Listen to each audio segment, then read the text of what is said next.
যে আমাদের উত্তর অঞ্চল, দক্ষিণ অঞ্চলে, বিশেষ করে রাজশাহীতে আমরা পদ্মা নদীর সাথে পদ্মা ব্যারাজ তৈরি করব আমরা, যেখানে পদ্মা ব্যারাজ এই জন্য আমরা তৈরি করব যে সীমান্তের ওপারে তারা ব্যারাজ তৈরি করার, বাঁধ তৈরি করার মাধ্যমে বিভিন্নভাবে পানি তারা নিচ্ছে, কিন্তু আমাদের কাছে যেই পানিটি আসছে শুকনো মৌসুমে হয়তো আমরা কম পাচ্ছি, যার ফলে যেটা হচ্ছে নদীতে পানির স্রোত কমে যাওয়ার ফলে অনেক সমস্যা হচ্ছে। আস্তে আস্তে আশপাশগুলো শুকিয়ে যাচ্ছে। আপনারা নিশ্চয়ই দেখেছেন, ছোটোবেলায় আমরা দেখেছি পদ্মা নদীর এপার থেকে ওপার দেখা যায় না, এখনও দেখা যায় না, তবে তখন পানি ছিল, এখন পানি শূন্য, দেখা হয়তো এখনও যায় না এপার থেকে ওপার। কেন চাচ্ছি আমরা ব্যারাজটি করতে? এই ব্যারাজটি আমরা এই জন্য করতে চাচ্ছি যে বর্ষাই বলুন, শুকনো মৌসুমি বলুন, যখনই হোক আমাদের দেশের মানুষ, কৃষকই হোক বা যে কোনো মানুষ হোক, তারা যাতে পানি পায়।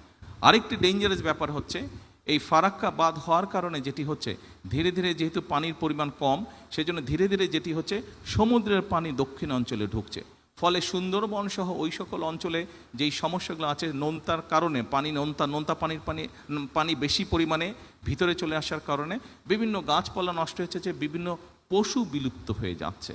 কাজেই আমরা যদি সেই প্রেশারটাকে রাখতে চাই, আমাদেরকে এই ব্যারাজটা নির্মাণ করতে হবে, এবং ব্যারাজের মধ্যে আমরা পানি ধরে রাখবো। যখন বাড়তি পানি, বর্ষার মৌসুমে যেই পানিটা আসে, সেই পানিটি আমরা ধরে রাখতে পারবো, যাতে করে সেই পানিটি আমরা আমাদের মানুষের জন্য কাজে ব্যবহার করতে পারি, সেই পানিটিকে আমরা আরও যাবতীয় কাজে ব্যবহার করতে পারি।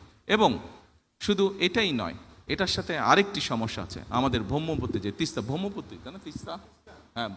তিস্তা নদী যেটি আছে, আপনারা পত্রিকায় অনেকবার দেখেছেন, অনেকে অনেক কথা বলতে পারে, সস্তা জনপ্রিয়তার জন্য অনেক কথা অনেকে বলতে পারে, তবে আপনাদের সকলের সামনে আজকে আমি পরিষ্কার একটি কথা বলে যাই, ইনশাল্লাহ এই বিএনপি সরকার পদ্মা ব্যারেজের কাজেও হাত দেবে, ইনশাল্লাহ তিস্তা ব্যারেজের কাজে হাত দেবে।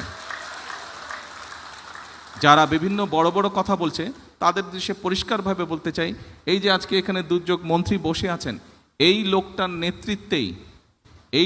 নেতৃত্বেই তিস্তায় বিএনপি কর্মসূচি পালন করেছে, যা বাংলাদেশে অন্য কোনো রাজনৈতিক দল করে নাই।